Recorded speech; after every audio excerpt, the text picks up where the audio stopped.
Bismillahirrahmanirrahim. Assalamualaikum warahmatullahi wabarakatuh, teman-teman. Perkenalkan, nama saya Inas Azahra, NIM 18081827, untuk memenuhi mata kuliah Psikologi Pendidikan 13F2, Universitas Mercubuana, Yogyakarta. Baik, tugas kali ini saya akan memaparkan rancangan pembelajaran online. Sebelum masuk ke dalam materi, mari kita mengetahui terlebih dahulu, apa itu pembelajaran online. Belajar dengan bantuan teknologi saat ini menggunakan bantuan media sosial, situs online, dan bertatap muka melalui video call. Kemajuan teknologi sekarang memungkinkan siswa untuk belajar sepenuhnya secara online, sambil tetap bersosialisasi dengan teman, sekelas, menonton kuliah, dan berpartisipasi dalam diskusi khusus mata pelajaran. Sarana pembelajaran online. Belajar online dapat dilakukan di mana saja dan kapan saja, menggunakan handphone sebagai alat bantu akses. Belajar online sangat praktis dan tetap asik menyenangkan. Materi yang diberikan menggunakan video presentasi yang jelas, kuis, serta diskusi forum untuk bertanya jawab. Sarana pembelajaran online lainnya dapat menggunakan kursus online, sebuah bimbingan belajar untuk membantu siswa lebih memahami materi, mengasah kemampuan, memperbanyak latihan, di luar dari program sekolah, seperti Zenius Education, Kuiper, serta Ruang Guru. Sarana pembelajaran online mengemukakan tentang fakta dan angka tentang pembelajaran online. Lebih dari 6 juta siswa saat ini mengikuti kursus online sebagai bagian dari program pendidikan tinggi mereka. Hampir setengah dari semua siswa mendaftar di kursus online, dididik secara eksklusif melalui pendidikan jarak jauh. 85% siswa berpikir bahwa pembelajaran online adalah sama atau lebih baik daripada pengalaman kelas tradisional. Statistik diambil dari Universitas Purdue dan Pusat Nasional untuk Statistik Pendidikan. Beberapa sumber pembelajaran online. Yang pertama, dapat mendapatkan sumber dari e-book, jurnal, video, kuis, forum diskusi, serta sesi tanya jawab langsung. Selain itu, dapat menggunakan temu virtual, bertemu di media jejaring sosial, dan berhubungan lewat chatting, video chat, telepon, dan lain-lain. Saat ini beberapa media sangat dibutuhkan guna membantu untuk bertatap muka secara online. Sangat membantu guru untuk memantau siswa dalam pembelajaran online, mengadakan pertemuan, dan melaksanakan ujian. Beberapa di antaranya terdapat WhatsApp dan Messenger, Zoom, Telegram, Google Classroom, dan Hangout.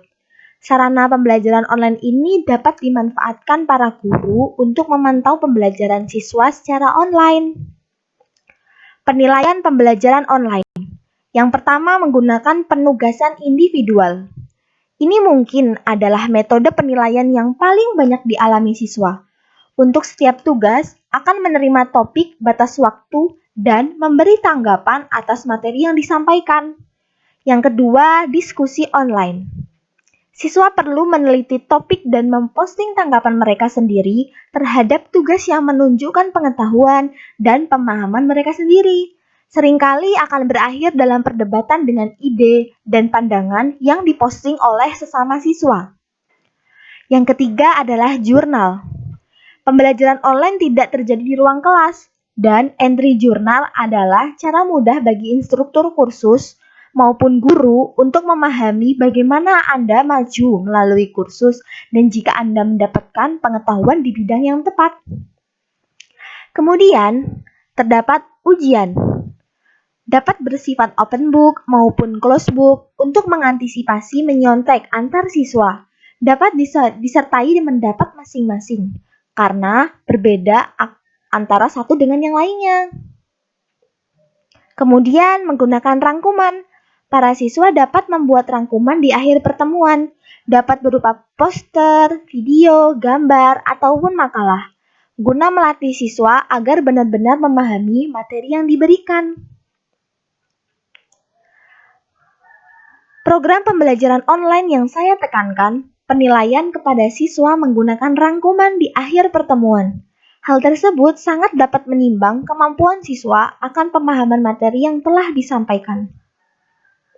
Saya menginovasi dengan kegemaran anak masa kini yang menyukai hal lucu dan unik. Untuk itu, rangkuman tersebut dapat dikemas dalam poster, gambar, video, ataupun makalah.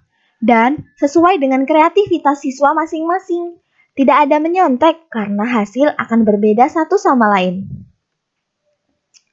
Universitas Mercu Buana Yogyakarta telah menyelenggarakan program pembelajaran berbasis e-learning dengan pelaksanaan yang masih bervariasi, dengan pertemuan tatap muka dan disebut dengan istilah blended learning.